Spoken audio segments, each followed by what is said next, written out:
बाबा ने हमको बहुत ऊंचा उद्देश्य दिया है। मनुष्य से देवता बनना है, ये तो उद्देश्य है। और उस देवता में भी लक्ष्मी नारायण का पद पाना है। लेकिन मनुष्य से देवता बनने के काल में, मध्यकाल, उनके बीच में बहुत कदम है।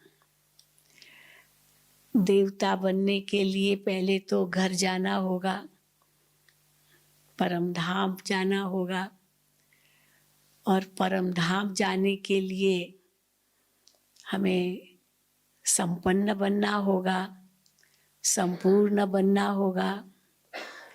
और उसके लिए कई कदम हैं, कई छोटे छोटे लक्ष्य है, जैसे बताया। तो अभी तो हम क्या कहेंगे, हम कौन हैं? ब्राह्मण हैं। ब्रह्मा की मुख वंशावली, परमात्मा की पहली रचना। वैसे ब्रह्मा को कहते हैं ग्रेट ग्रेट ग्रैंडफादर, आदि पिता। परंतु ग्रेट ग्रेट ग्रैंडफादर क्यों कहते हैं? क्योंकि पहला जन्म और अंतिम जन्म 84वां, इसीलिए आदि पिता है वो। 84 पिताएं बीच में मिले हैं। लेकिन हम बच्चे इतने फखुर से, नशे से कहते हैं कि ब्रह्मा हमारा डायरेक्ट पिता है। हमने ब्रह्मा मुख से जन्म लिया है। ब्रह्मा मुख से जन्म लेकर हम सच्चे सच्चे ब्राह्मण बने हैं।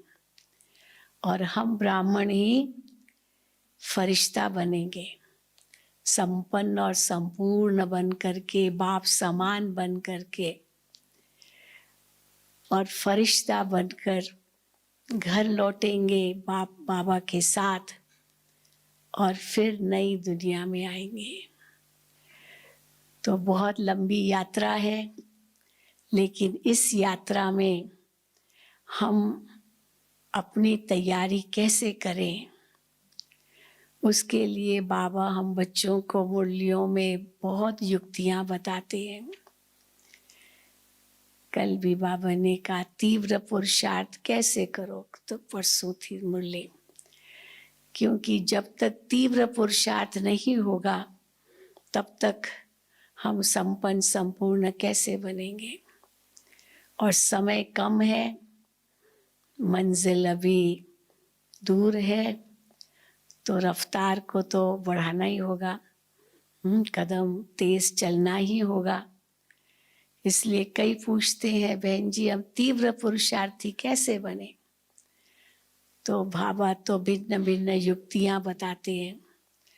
तो जो बाबा की श्रीमत हमें मिलती है, उस श्रीमत पर अगर हम चलते रहें, तो तीव्र पुरुषार्थी अवश्य बनेंगे। और हमारी लड़ाई माया से है, तो माया पर जीत पानी है। हम माया को अवश्य हराएंगे और विजयी रत्न बन करके, संपन्न संपूर्ण बन करके बाबा के साथ घर लौटेंगे, और फिर नई दुनिया में ऊंच पद पाने आएंगे। लेकिन आज का जो हमारा विषय है, उसके लिए दुआएं बहुत जमा करनी होगी। क्योंकि हमारे ऊपर 63 जन्मों का पापों का बोझा है। एक जन्म का बोझ नहीं है। किसी पर एक जन्म का एक कर्जा होता है, तो भी कितना बोझ लगता है कि मेरे ऊपर कर्जा है, कर्जा है, कर्जा है, मैं कैसे चुकता करूँगा। तो उस कर्जे के बोझ के कारण कितना दुखी रहता है। और बाबा कहते हैं तुम्हारे ऊपर तो 63 जन्मों का कर्जा है। क्योंकि एक जन्म के पाप की बात नहीं है, 63 जन्मों से हम कितना पाप करते आए हैं, विकारों के वश होकर आए हैं। और विकारों के वश जो भी कर्म किया, वो सब पाप के खाते में गया। और विकारों का कारण क्या है? देह अभिमान।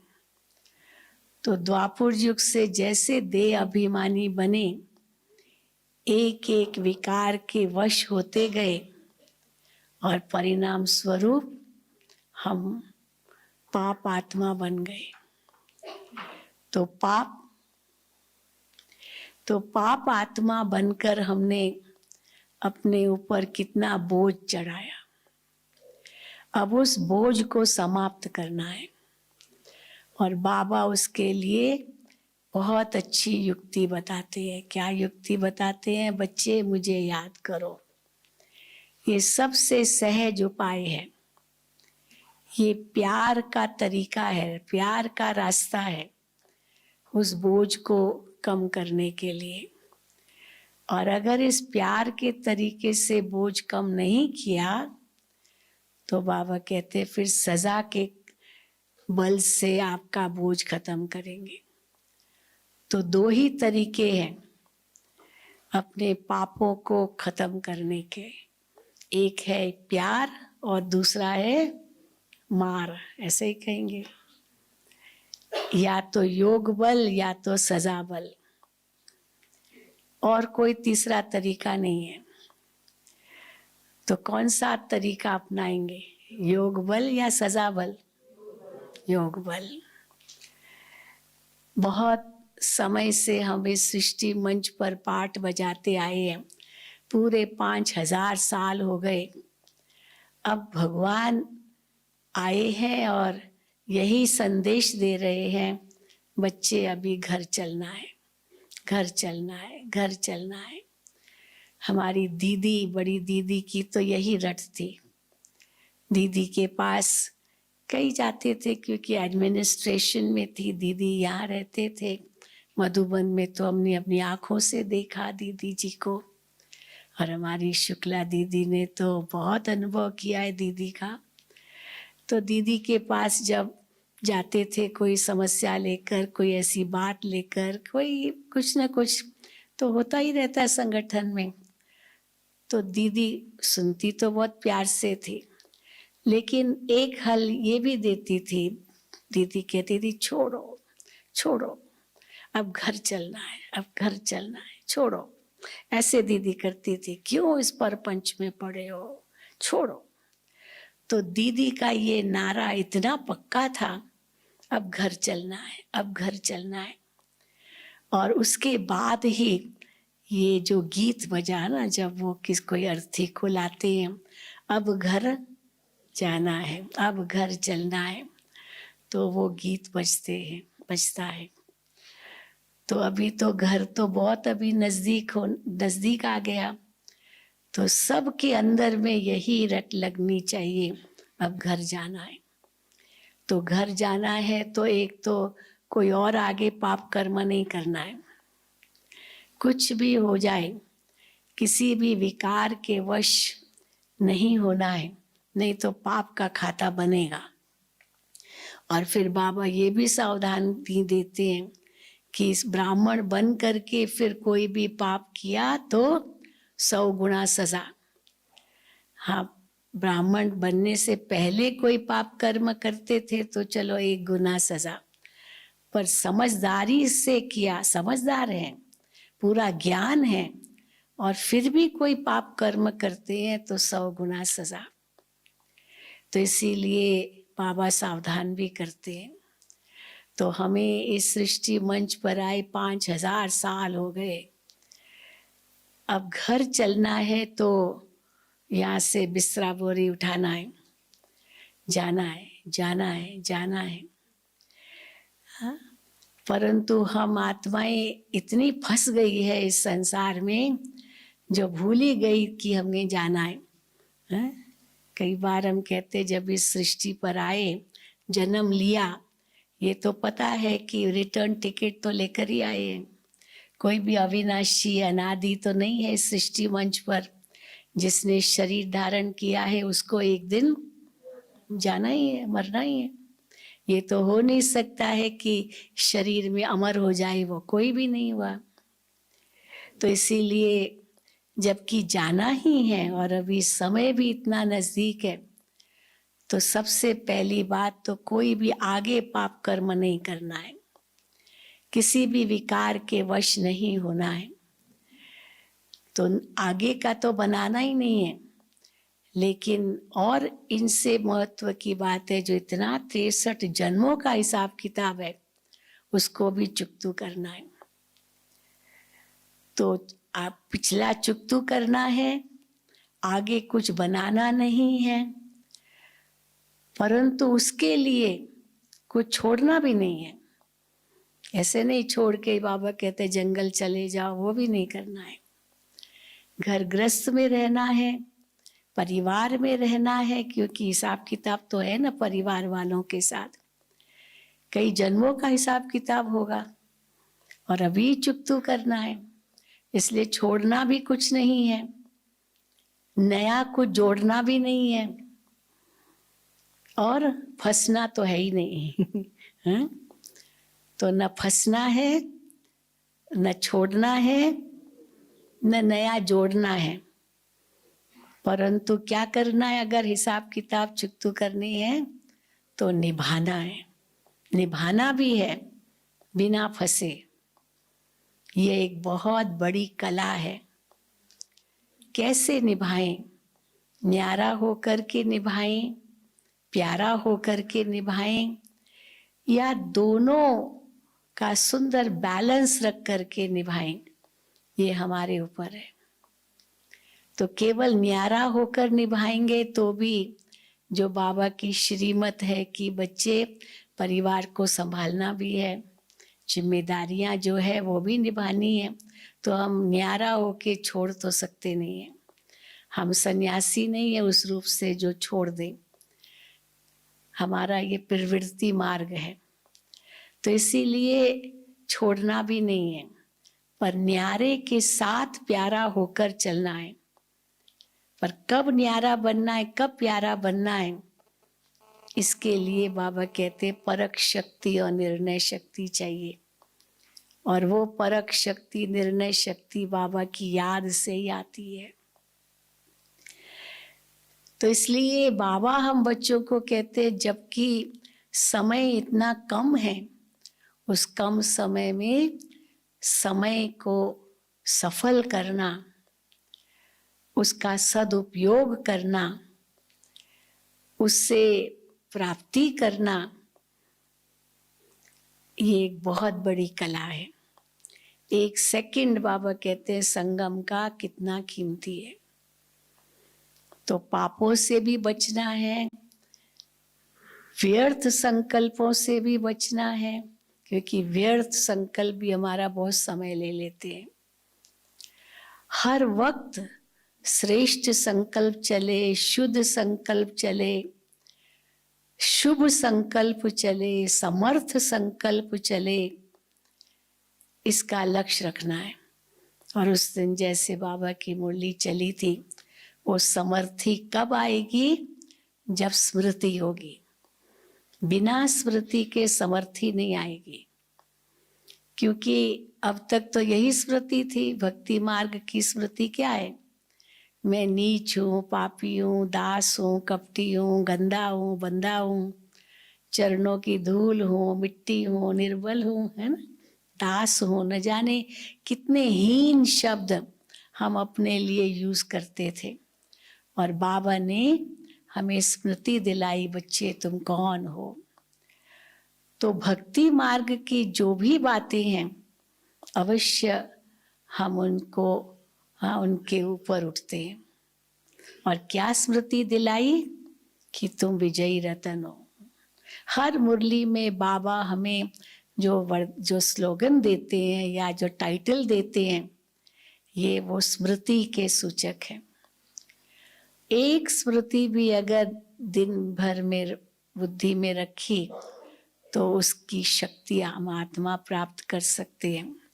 तो इसीलिए बाबा कहते हैं स्मृति से समर्थि आती है, और वो स्मृति जैसे ही आई तो जो हमारी भक्ति मार्ग में जो हमारी स्थिति थी, इतनी हीनता की भावना अपने प्रति थी, वो खत्म हो जाती। आज भी बाबा की मुरली चली, भगवान से रहम मांगते, क्या क्या मांगते आए थे भक्ति मार्ग में? रहम करो, कृपा करो, शक्ति दो, ये करो, ये करो, ये करो, या तो ये दो या तो ये करो।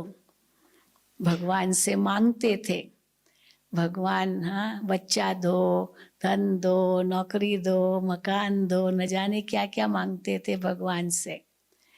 चलो वो नहीं तो शांति दो, शक्ति दो, दया करो, रहम करो।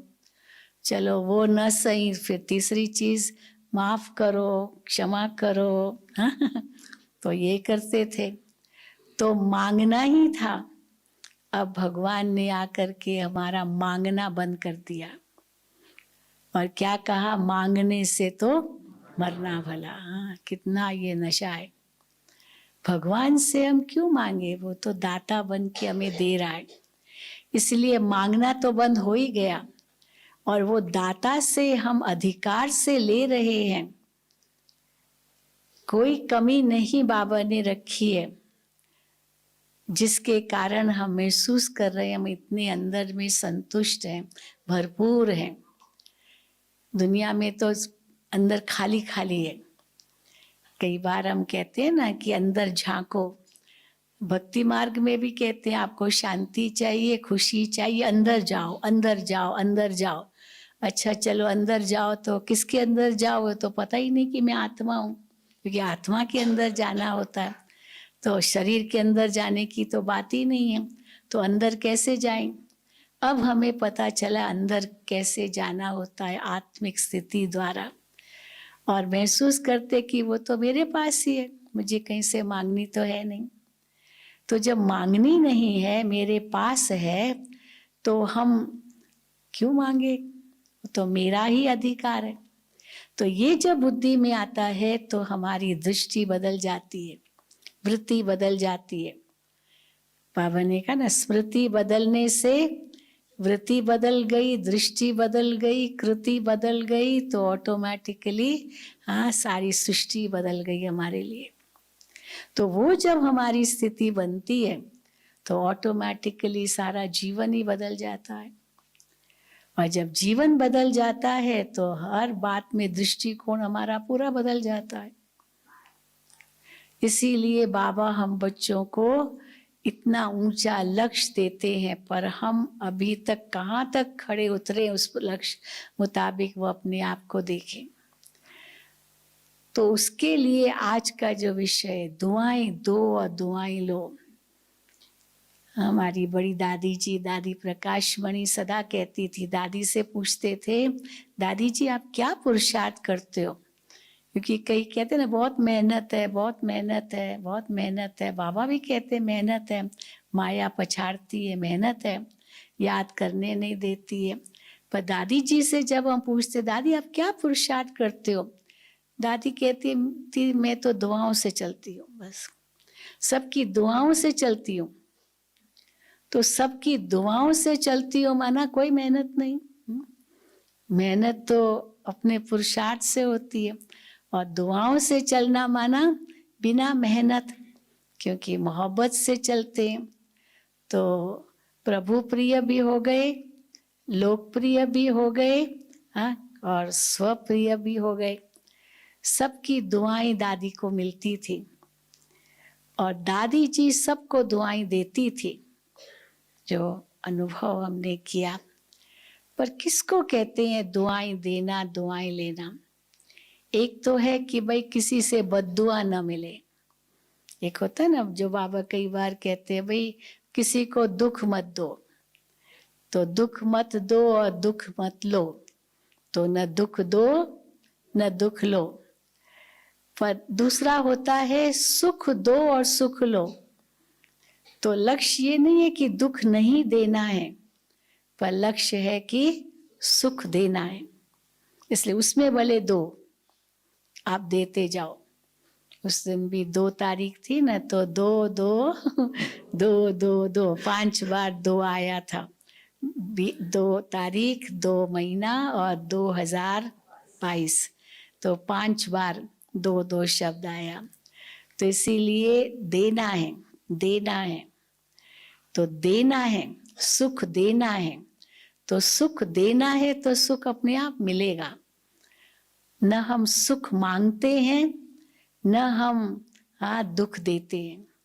तो ये दोनों बातें नहीं हैं, क्योंकि जो देंगे वही मिलेगा। ये कर्म फिलॉसफी है ना, जानते हैं ना इस कर्म फिलॉसफी को।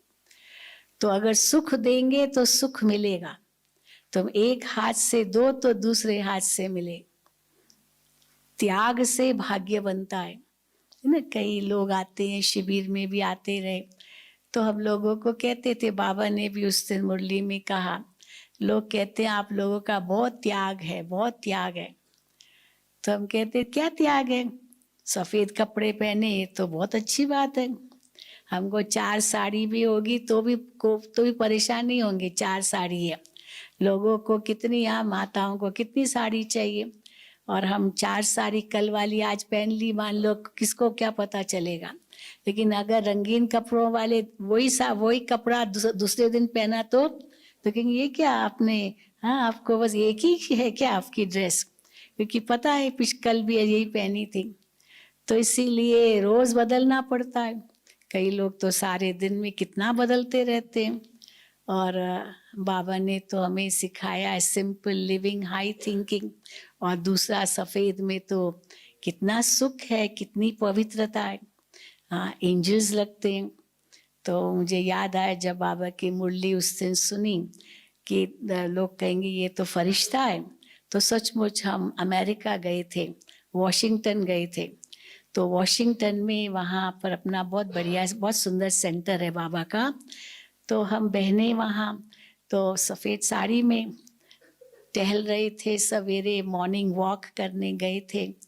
तो उस समय वहाँ बगीचे में बुजुर्ग लोग बहुत घूम रहे थे। अमेरिका में बुजुर्ग आते थे मॉर्निंग वॉक करने के लिए। तो हम जैसे बिल्कुल साइलेंस में बाबा की याद में बगीचे में टहल रहे थे, तो एक बुजुर्ग युगल वो बेंच पर बैठे थे और वो हम लोगों को ताक रहे थे, जैसे देख रहे थे।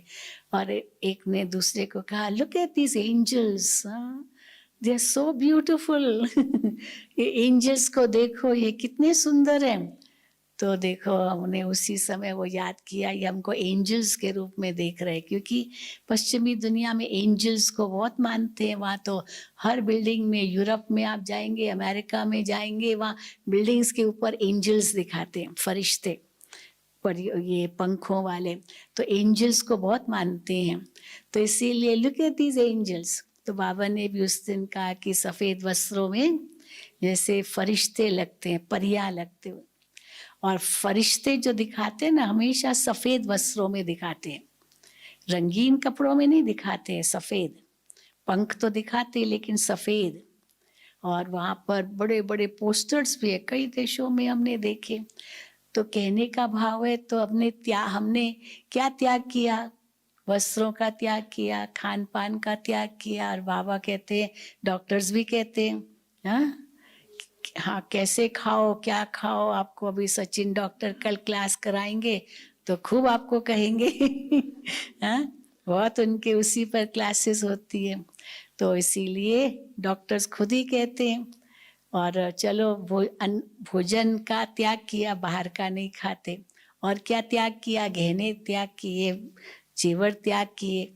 तो वो गहने किस काम के? वहाँ कान में वो डालते हैं, इतना मोटा मोटा डालते हैं, जो कान ही सारे छेद हो जाता है, इतने कान ही ऐसे वो छेद वाले हो जाते हैं। तो वो किस काम का सोना जो कान काटे? इसलिए बाबा कहते हैं वो त्याग तो सुखदाई है। तो कई कहते हैं बहुत त्याग है, और कई आकर के ये भी कहते हैं, आप लोगों का क्या बड़ा भाग्य है, आप कितने ऊंचे स्थान पर रहते हो, आप कितनी ऊंची सेवा करते हो, आप लोग, हाँ आप लोग तो सचमुच खुदाई बंदे हो, न जाने इतनी ऊंची ऊंची महिमा करते हैं, आपका बहुत भाग्य है। तो हम कई बार सोचते हैं, भाग्य है या त्याग है, क्या है? लेकिन हाँ, कोई कहेगा त्याग है, कोई कहेगा भाग्य है, लेकिन ये भाग्य का आधार क्या है? आधार है त्याग। जब तक त्याग नहीं है तब तक भाग्य नहीं है। जब तक त्याग नहीं है तब तक दुआएं भी नहीं मिलेगी। मुझे मुझे मेरा मेरा मेरा अगर कहा तो त्याग कहाँ है? मेरा मेरा कहा तो दुआएं कहाँ हैं? दुआएं तो तब मिले जब, हाँ, अच्छा, सहयोगी बनते हैं।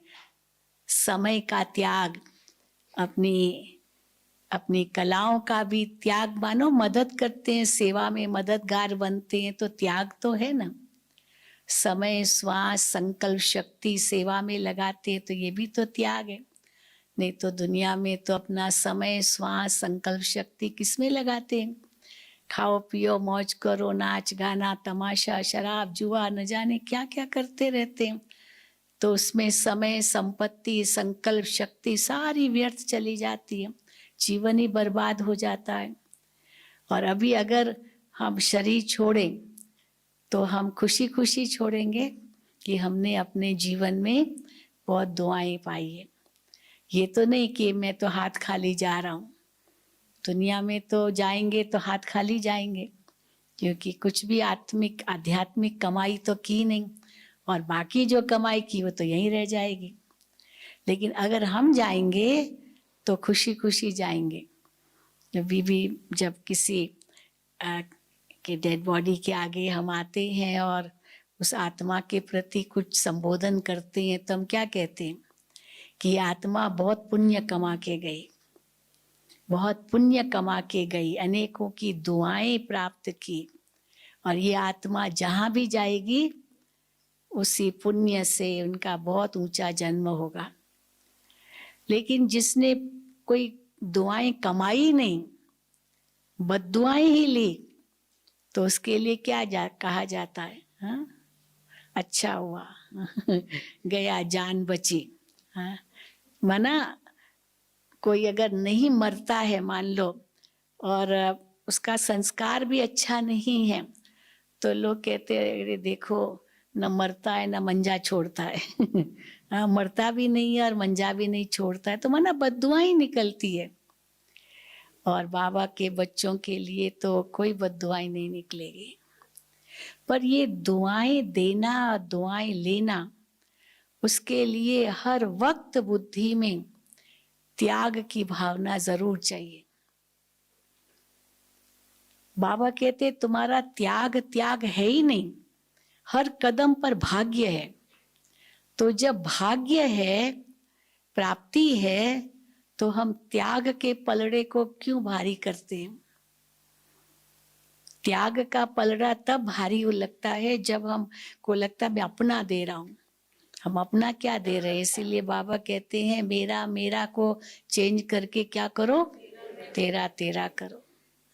गुरु नानक के लिए कहते हैं ना, जब तेरा आया तो क्या किया? तेरा तेरा तेरा तेरा मैं हो गया तेरा, बस।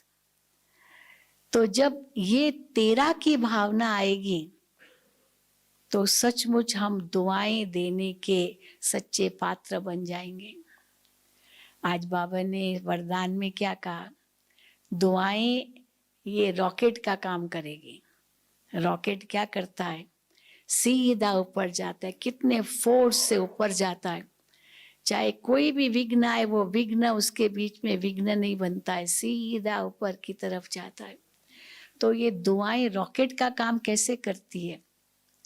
जैसे ही हमने किसी की भी सेवा की, हाल पहले तो वो सेवा सेवा नहीं है, ये भाग्य है, ये समझ करके हम करते हैं। कुछ चाहिए इनसे ये संकल्प नहीं है, क्योंकि सेवा माना सेवा, सेवा माना कुछ चाहिए नहीं। अगर चाहिए है तो स्वार्थ है, वो सेवा नहीं है। या तो स्वार्थ है या तो सेवा है, दोनों साथ साथ नहीं चल सकता है। अगर बुद्धि में स्वार्थ है तो सेवा नहीं है, ये समझ लेना है। तो इसीलिए मुझे चाहिए कुछ रिटर्न में, ये तो कभी सोचना ही नहीं। इसलिए जब बुद्धि में आता है मुझे देना है, तो ऑटोमेटिकली हमारी बुद्धि इतनी हल्की हो जाती है, और जो मैं दे रहा हूं वो मेरा नहीं है, वो बाबा का दिया हुआ है, मैं तो निमित्त हूँ, ट्रस्टी हूँ, तो बिल्कुल हल्के हो जाते हैं और हमारा बोझ भी कम होता जाता है। इसीलिए बाबा क्या कहते हैं, मैं के बजाय मैं कहो। मैं कहने की आदत तो पड़ी हुई है, पर क्या कहो, मैं आत्मा। क्योंकि मैं आत्मा हूं ये समझा तो दुआएं दे सकेंगे। मैं शरीर हूं तो शरीर को तो बहुत कुछ चाहिए, शरीर की तो बहुत आवश्यकताएं हैं, न जाने कितनी आवश्यकताएं हैं शरीर की। भले आवश्यकता कोई कहीं नहीं भी है, मानते बहुत क्या आवश्यकताएं हैं, लेकिन इच्छाएं तो अनगिनत है। तो जैसे हम अपने को देह समझते हैं तो अनगिनत इच्छाएं उत्पन्न होती है।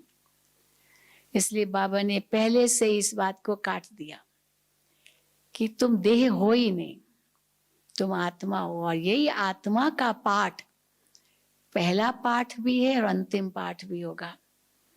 अंतिम पाठ कैसा होगा? अंतिम पेपर जो उस दिन बाबा ने कहा, अंतिम पेपर का एक ही प्रश्न होगा और वो भी ऑब्जेक्टिव क्वेश्चन होगा। ऑब्जेक्टिव क्वेश्चन, हाँ ना में जवाब, बस हाँ या ना।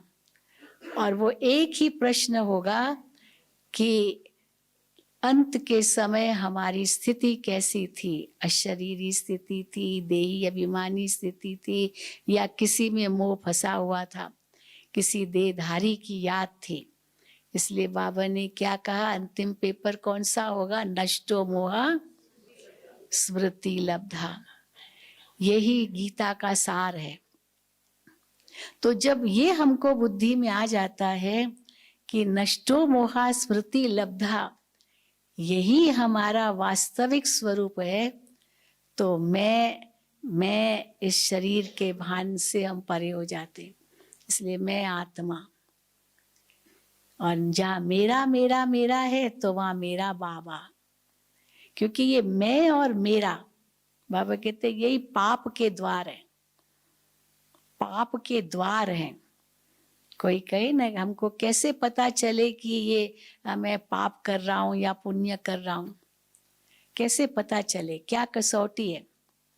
तो क्या उसके लिए मापदंड है, पाप है या पुण्य है?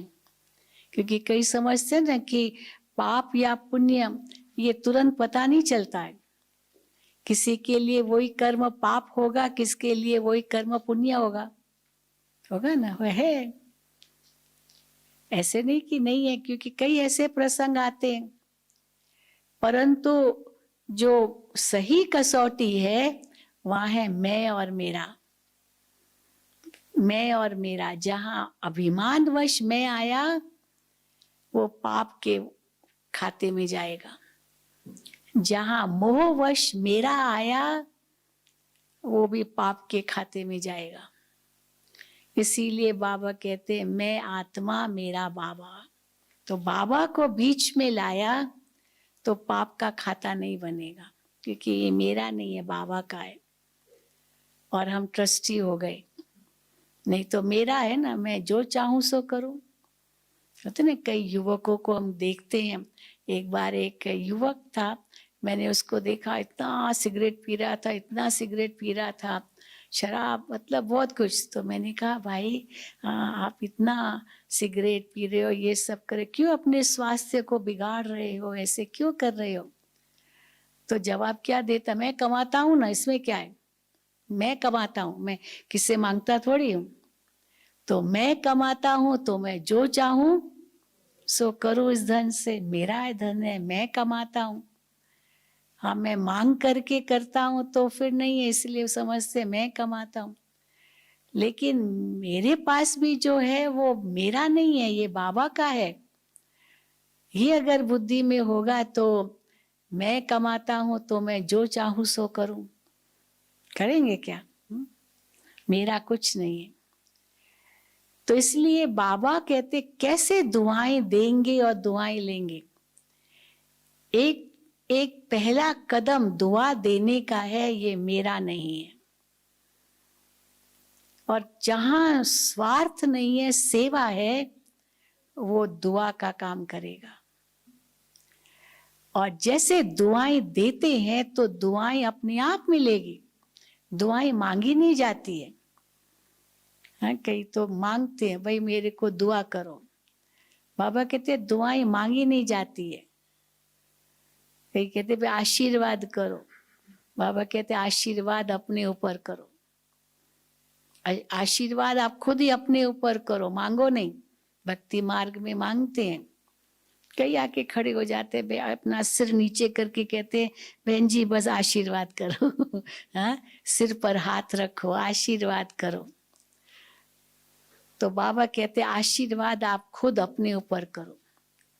कई यहाँ तक पूछते हैं ये 3 शब्द है, दुआ किसको कहेंगे, आशीर्वाद किसको कहेंगे और वरदान किसको कहेंगे। ये तीनों अलग अलग हैं। हाँ, तीनों एक नहीं है। इंग्लिश में तो तीनों का एक ही अर्थ निकलता है, ब्लेसिंग। ब्लेसिंग में दुआएं भी आ जाती है, तो आशीर्वाद भी आ जाती है, तो वरदान भी आ जाता है। लेकिन हिंदी में तीनों का अलग अलग अर्थ है। दुआएं अर्थात दुआएं तो कोई भी दे सकता है। आपने उसको थोड़ा भी सुख दिया, वो आपको दुआ करेगा, जीते रहो बेटा, जीते रहो, हाँ जीते रहो। तो ये भी जैसे दुआ किया, तो दुआएं तो छोटे बड़े दे सकते हैं। किसी को कुछ भी एक प्रकार का सहयोग दिया, वो आपको दुआ देगा, परंतु उसके लिए सहयोग देना पड़ेगा, निस्वार्थ भाव से सेवा करनी पड़ेगी, तब दुआ मिलेगी। तो दुआ कौन कर सकता है, जो निस्वार्थ भाव से सेवा करेगा, वो उसको दुआएं मिलेगी। और वो निस्वार्थ भाव से प्यार प्रेम से प्राप्ति की, वो दुआएं देगा।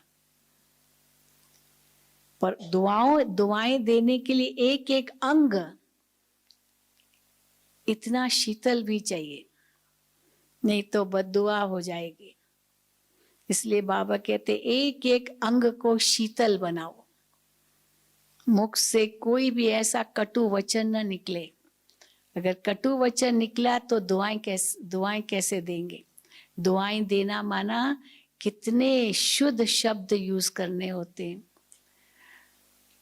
तो हमारे बोल कैसे हो, हमारी दृष्टि कैसी हो, हमारा एक एक अंग शीतल हो, तभी तो हम दुआएं दे सकते हैं।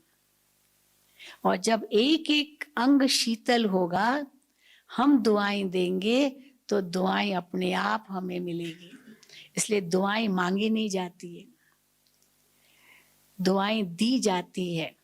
जब दिल को सुकून मिलता है, कुछ अंदर में प्राप्ति होती है, तो दिल से दुआएं निकलती है। और जिसका अंग शीतल है, वो दुआएं दूसरों को दे सकता है और उनको दुआएं मिलेगी। तो दुआएं तो कोई भी दे सकता है, पर आशीर्वाद तो वैसे बड़ों से लेते हैं।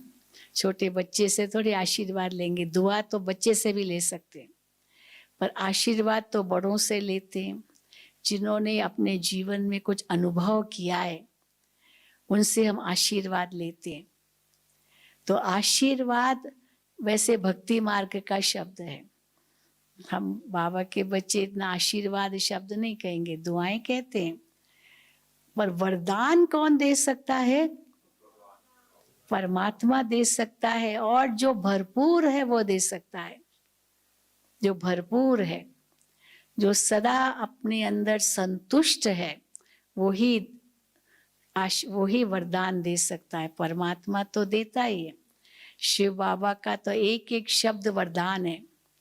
लेकिन भगवान के बच्चे भी वरदान दे सकते हैं। देवियों का हाथ कैसे दिखाते हैं, वरदानी हाथ। पर वो वरदानी हाथ बनने के लिए कितना शीतल चाहिए ये हाथ। अब ये हाथ किसको वरदान भी दे सकता है, और ये हाथ किसी को थप्पड़ भी मार सकता है। हाँ? तो थप्पड़ मारेंगे तो वो आपको दुआ देगा क्या? वो आपको बद्दुआ ही देगा। आपने एक थप्पड़ मारा, वो आपको 2 मारेगा, फिर आप 4 मारोगे तो 8 मारेगा। फिर क्या होगा, कहाँ पहुंचेगा ये झगड़ा। तो इसीलिए बाबा कहते तुम्हारा अंग शीतल होना चाहिए। कोई क्रोध कर रहा है, निकल हट जाओ वहां से, तुम क्रोध मत करो। वो जो कर रहा है उसका अपना कर्म बना रहा है। तुम पाप कर्म मत करो, क्रोध मत करो, तो आंखें भी शीतल हो, मुख भी शीतल हो, लोभ लालच न हो। खाऊं खाऊं खाऊं, बाबा कहते खाऊं खाऊं तेरे पेट में बलाऊं। कीड़े पड़ते हैं ना, पेट में कीड़े होते हैं तो क्या होता है, बहुत भूख लगती है, वो कीड़े ही खा जाते हैं। तो इसीलिए खास करके वो कीड़ों की दवाई देते हैं ताकि कीड़े निकले, नहीं तो सारा दिन बस खाऊं खाऊं खाऊं यही बुद्धि में रहता है। तो बाबा कहते हैं ये एक एक आपकी इंद्री शीतल होनी चाहिए, तब आपको दुआएं मिलेगी, तब आप आशीर्वाद दे सकेंगे, तब आप वरदानी मूर्त बन सकेंगे। ये दृष्टि भी इतनी शीतल हो, है तो ये आंखें, वैसे भी देखो आंखें, आंखों के लिए क्या कहते हैं, ये आंखें अगर किसी गुरु की यानी दृष्टि गुरु की मुझ पर पड़ जाए तो क्या कहते हैं, हाँ, गुरु की नजर पड़ी और मैं निहाल हो गया। गुरु की दृष्टि पड़ी, मैं निहाल हो गई। तो किसकी दृष्टि पड़ती है तो निहाल हो जाते हैं, और किसकी दृष्टि पड़ी तो उसको बद्दुआ देते हैं, है ना, ट्रकों के पीछे लिखा रहता है, बुरी नजर वाले तेरा मुंह काला। आंखें तो वही है, आंखों का तो काम ही देखना है, आंखें बंद तो नहीं करनी है। ये आंखें हैं तो जहान है, परंतु यही आंखें हैं जो किसको दुआ दे सकते हैं, किसी को दृष्टि दे करके उनको साक्षात्कार करा सकते हैं, और यही आंखें हैं जो बद्दुआ प्राप्त करने के कारण बन जाती है। तो इसलिए बाबा हम बच्चों को सदा यही कहते हैं, बच्चे दुआएं दो, दुआएं लो, हर कर्म दुआओं से भरा हुआ। कभी भी मुख से कोई कुवचन न निकले, कोई कमेंट न निकले, कोई क्रिटिसिज्म न निकले, सदा ही सुखदायक